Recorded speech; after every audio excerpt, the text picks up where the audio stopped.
सकारात्मक उस दिशा में मेहनत करनी चाहिए जिस दिशा में हमें आगे बढ़ना है। अर्थात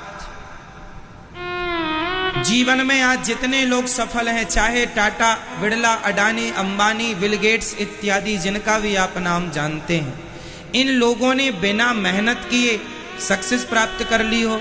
कैसा है? क्या बिना मेहनत किए सफल हो गए हैं? आज जयपुर में जिनका नाम है, जिनका भी आप नाम जानते हैं, सक्सेसफुली व्यक्ति हैं, क्या वो बिना कुछ किए सक्सेस हो गए? क्या वो दिन में सोते सोते सक्सेस हो गए? क्या वो टीवी क्रिकेट देखते देखते सक्सेस हो गए? इसका अर्थ है हनुमान जी जब लंका गए तो हनुमान जी से कहा था मैनाक पर्वत ने, हनुमान जी थक गए होगे, थोड़ा सा विश्राम कर लीजिए। तब हनुमान जी ने जो बात कही थी वो आज के युवाओं के लिए संजीवनी बूटी है। हनुमान जी ने कहा था कि राम काज कीन्हे बिनु मोहि कहाँ विश्राम। जब तक मैं राम जी का कार्य पूरा नहीं कर लेता तब तक मैं विश्राम नहीं करूंगा। यही है वो मूल मंत्र कि आप तब तक काम करते रहें, तब तक चलते रहें जब तक आप सफल नहीं हो जाते। पलट पलट कर पीछे देखने वाले लोग इतिहास नहीं रचते। इसलिए आगे जाना है। बता दो जयपुर के यूथ को, बता दो यहाँ के नौजवान दोस्तों को, भाइयों को और मेरी प्यारी बहनों को कि जीवन में आगे बढ़ना है तो आप सबसे पहले अपने अंदर की ये सोच डिलीट कर दें कि आप ये काम नहीं कर पाएंगे। इस धरती पर, इस संसार में ऐसा कोई काम नहीं है जो आप और हम ना कर सकें। पहले तो नेगेटिविटी मिटाइए। आपके पांव की बेड़ी, पहली बेड़ियां यही हैं जब आपसे दुनिया ये कहती है कि तुम ये नहीं कर सकते, तुमसे ये नहीं होगा। ये जो है ये पहली बेड़ियां हैं, इन्हें काटना पड़ेगा। बोलो मेरी माँ। आप लोगों ने भी सुना होगा ये बात लोगों के मुंह से, ये काम तुम नहीं कर सकते, ये तुमसे नहीं होगा, ये तुम्हारे बस का नहीं है। Nothing is impossible, everything is possible. इस धरती में ऐसा कौन सा काम है जो आप नहीं कर सकते, जो हम नहीं कर सकते? आप बताइए। कल्पना चावला चली गई अंतरिक्ष तक। जब हम चांद तक जा सकते हैं, मंगल ग्रह तक जा सकते हैं, तो बताइए अब हम क्या नहीं कर सकते? करने का जुनून हो, कर गुजरने का भाव हो तो सब हो सकता है। वरना खटिया तोड़ने वाले इतिहास नहीं रचा करते। खटिया तोड़ने वाले इतिहास नहीं रचा करते। जीवन में कुछ करना है तो इतनी मेहनत करो कि पांव में कांटा चुभा है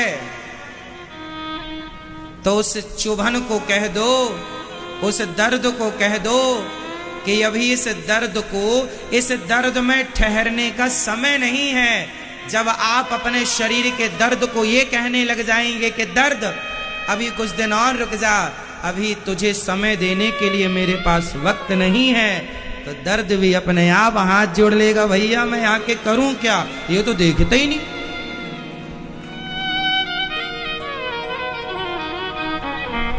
गर्मी कब गुजर गई पता ना चला, सर्दी कब गुजर गई पता ना चला, बारिश कब गुजर गई पता ना चला। जीवन में जो सक्सेस हैं उनसे पूछ लो कि ये कौन सा मौसम चल रहा है, उन्हें पता ही नहीं कि मौसम कौन सा है, क्योंकि वो मौसम के हिसाब से नहीं, वो अपनी जिंदगी अपने हिसाब से जीते हैं। हमारे लिए तो हर दिन सावन भादों है, हम मान लें। आपका सावन साल में एक बार आता है, अपना सावन 24 घंटे 12 महीने रहता। आपकी दीपावली साल में एक बार होती है, अपनी दीपावली 365 दिन होती है। आपकी होली एक दिन होती है, अपनी होली 12 महीने। कब खेलना है बताओ? आई एम रेडी, है ना? तो जीवन में आपको आगे जाना है, सक्सेस होना है, तो उसके कुछ फॉर्मूले हैं कि पहला फॉर्मूला तो यही है कि आप थके ना, आप अपने लक्ष्य को प्राप्त करने के पहले पलट कर देखें ना, जमाने की वो बातें सुने ना जो आपको रोक रही हैं। फिर देखो आप सफल हो जाएंगे। आज हमारे देश का यूथ क्या कर रहा है? आपने दुनिया के किसी दूसरे देशों में 2020 ना देखा होगा। हमारे भारत के अतिरिक्त दुनिया के किसी देश में 2020 नहीं होता।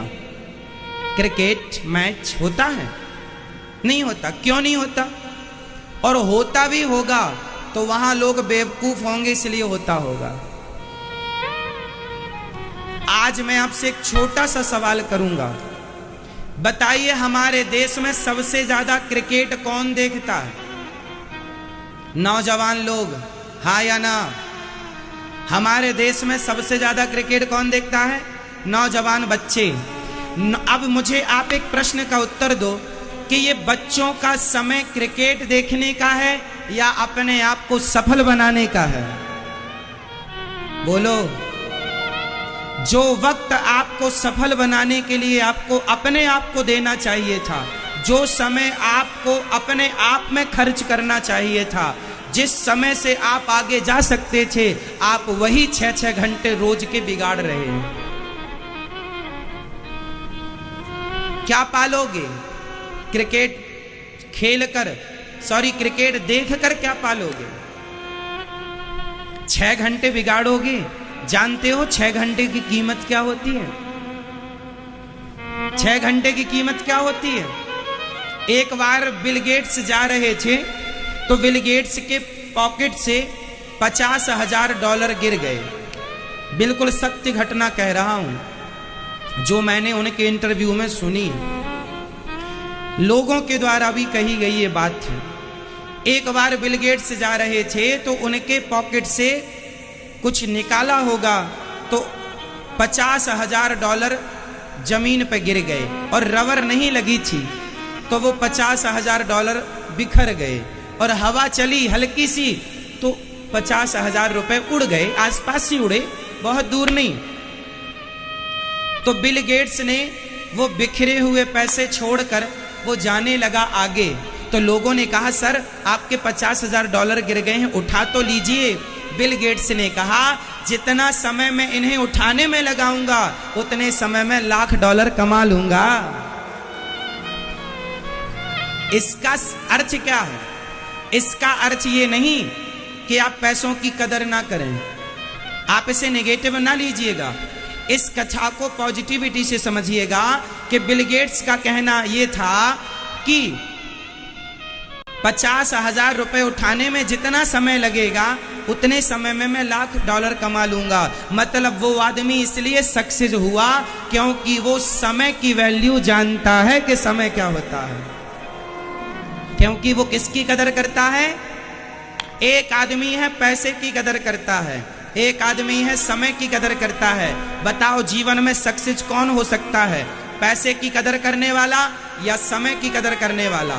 जोर से और जोर से। किसकी कदर करना चाहिए? बोलो। पैसा कीमती होता है या समय? इसलिए बिल गेट्स इस धरती में सबसे अमीर व्यक्ति है। क्यों?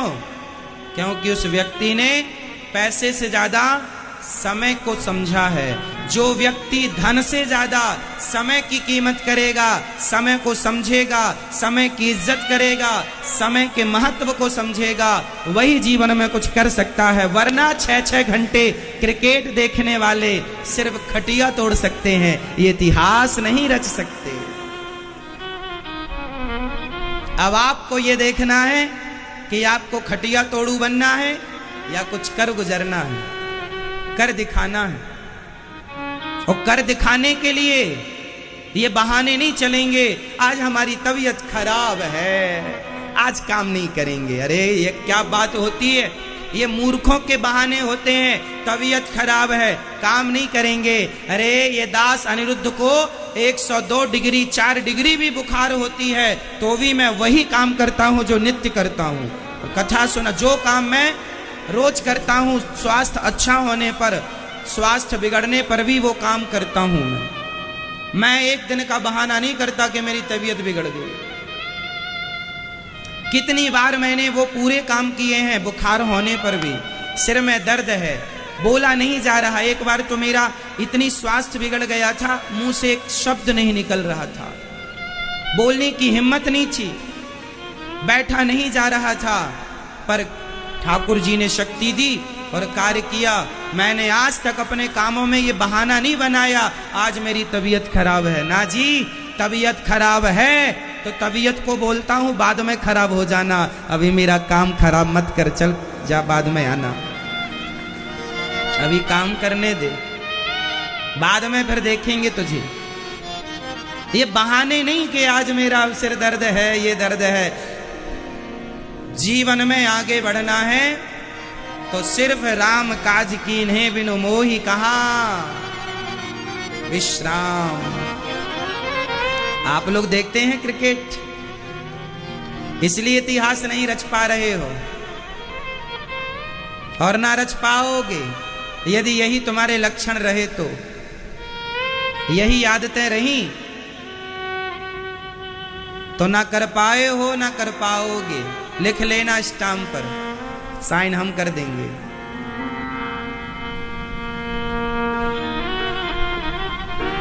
क्यों जी, सही है। जीवन में जो सक्सेस हो चुका है उसके पास जाकर बैठो और उससे पूछो कि सक्सेस होने के लिए एक दिन में कोई सक्सेस नहीं होता, और एक दिन में किसी को सफलता मिल भी गई तो याद रखना वो सफलता टिकाऊ नहीं होती। लंबे समय से जो व्यक्ति सफल होने का प्रयास कर रहा है, जब वो सफल होता है तो तूफान ला देता है दुनिया के लिए।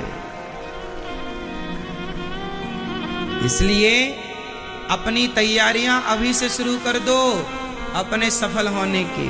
इतिहास रचना है आपको, इतिहास लिखना है आपको। कोई महाराणा प्रताप को एक दिन में नहीं जान गया, उनके एक बलिदान को लोग नहीं जानते, उनके सैकड़ों बलिदान को लोग जानते, उनकी सैकड़ों गाथाएं। क्यों जी, महाराणा प्रताप की गाथा कोई एक नहीं है, सैकड़ों गाथाएं, सैकड़ों कहानियां हैं, वो सैकड़ों बातें हैं जिनसे हम उनसे कुछ सीख सकते। वो आपकी तरह समय नहीं जाया करते थे, वेस्ट नहीं करते थे, बैठे तमाशा देख रहे हैं। जीवन में महाराणा प्रताप के बारे में आप सब जानते हैं कि हल्दी घाटी के युद्ध के बाद जब उनकी सेना कमजोर पड़ने लगी तो वो जंगल चले गए और जंगलों में जाकर के घास की रोटी खाई है, कंदमूल फल खा करके जंगली सेना तैयार की है, और जंगली सेना तैयार करके फिर एक बार हौसला लेकर के फिर दुश्मनों से लोहा लिया है। तो ये क्या है जीवन में? देखो, जीवन में एक व्यक्ति होता है हार जाता है, और एक व्यक्ति वो है जो हारने का नाम ही नहीं लेता। अच्छा बताओ, असफल किसे कहते हैं? असफल व्यक्ति की परिभाषा बताइए, फटाफट बताइए। आपकी जरा सी परिभाषा के लिए समय जाया नहीं करूंगा मैं। बताइए, असफल व्यक्ति की परिभाषा क्या है? जोर से। जो व्यक्ति सफल होने के प्रयास जिसने छोड़ दिए हैं, जिस व्यक्ति ने सफल होने का प्रयास छोड़ दिया है, उसे आप असफल कहिए। और जो 100 बार असफल होकर भी यदि सफल होने का प्रयास कर रहा है, आप उसे असफल व्यक्ति नहीं कह सकते। 100 बार असफल होने पर 101वीं बार जो सफल होने का प्रयास कर रहा है, आप उसे असफल कैसे कह सकते हैं? असफल वो हैं जिन्होंने सफल होने के प्रयास छोड़ दिए। इसलिए आप क्या है, सफल होने की कोशिश है या कोशिश ही छूट गई है? वो उम्मीद ना छोड़िएगा, वो कोशिश ना छोड़िएगा, वो पॉजिटिविटी ना छोड़िएगा, वो अपनी सकारात्मकता ना छोड़िएगा। 100 बार हार कर इंसान एक बार जीत जाता है, और एक बार जीत गया तो 100 बार की हार ही उसे जिता देती है। इसलिए विश्वास भगवान पर रखिएगा और कर्मशील व्यक्ति बनिएगा, कर्म करते रहिएगा। कर्म ना करने वाले से कर्म करने वाला श्रेष्ठ होता है। एक बात बताइए, एक पढ़ा लिखा इंजीनियर, टॉप किया हुआ लड़का कुछ नहीं करता। जयपुर में एक पढ़ा लिखा टॉप बच्चा हर सब्जेक्ट में टॉप किया, बड़ा नाम, बड़ी इज्जत शिक्षा के क्षेत्र में बनाई, टॉपर है, पर वो कुछ नहीं करता।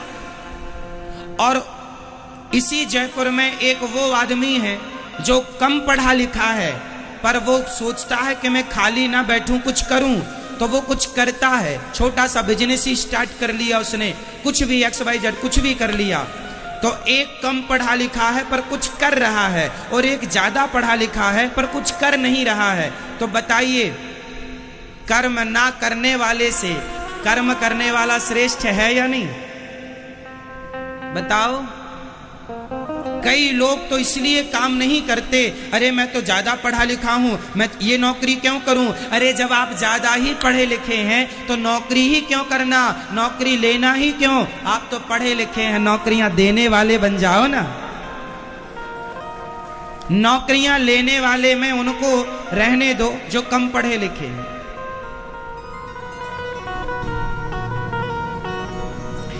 हम ये नहीं कहते तुम महीने के लाखों कमाओ, महीने के 50,000 भी कमाओ, ये भी कोई बात नहीं है।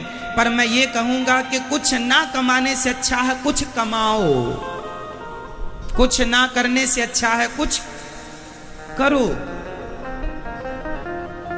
ना करने की अपेक्षा कर्म करने वाला श्रेष्ठ है। स्वल्पमप्यस्य धर्मस्य त्रायते महतो भयात्।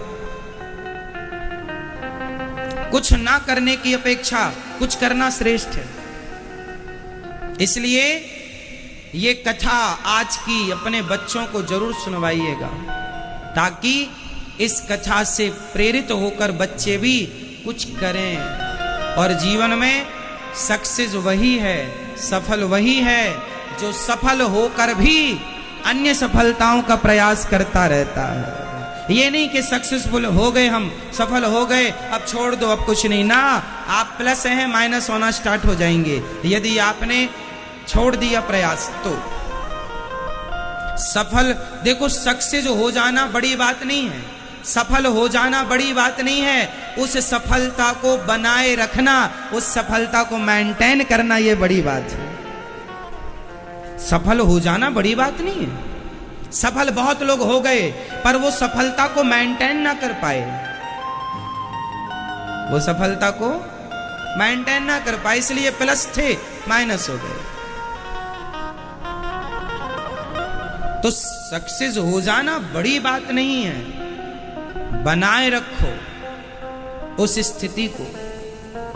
और ये सारी चीजें कैसे होंगी? पॉजिटिविटी से। इसलिए कहता हूं कथाएं सुना करो, कथाएं सुनने से ही ये सकारात्मकता आएगी।